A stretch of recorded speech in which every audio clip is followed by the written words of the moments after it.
ভেবে দেখুন, আপনি যখন কোনো পার্কিংয়ে গাড়ি থামিয়ে কোথাও যাচ্ছেন, তখন আপনি কি কখনো ভাবেন আপনার গাড়ির মধ্যে কোনো শিশু একা রয়েছেন? এই প্রশ্নটি উঠেছে কারণ কিছু হৃদয় বিদারক ঘটনা থেকে। আমাদের সমাজের জন্য একটি নতুন আইন প্রণয়নের প্রয়োজনীয়তা অনুভব করা হয়েছে। হ্যাঁ, কুয়েত সরকার শীঘ্রই একটি নতুন আইন চালু করতে যাচ্ছে, যা শিশুর সুরক্ষা নিশ্চিত করতে সহায়ক হবে।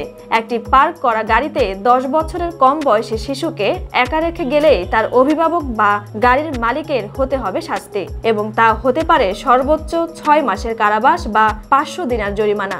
এই আইনটি মূলত কুয়েতের শিশুদের নিরাপত্তা নিশ্চিত করতে তৈরি করা হয়েছে।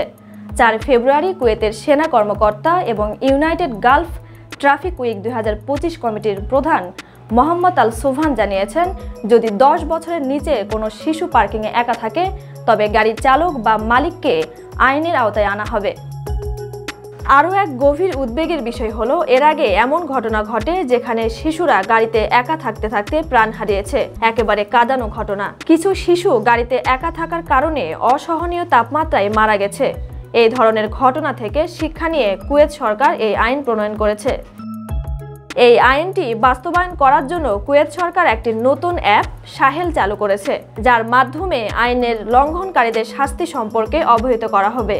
আর শুধু তাই নয়, কৃত্রিম বুদ্ধিমত্তা এর সাহায্যে ট্রাফিক কর্মকর্তারা এই আইন প্রয়োগ করবেন।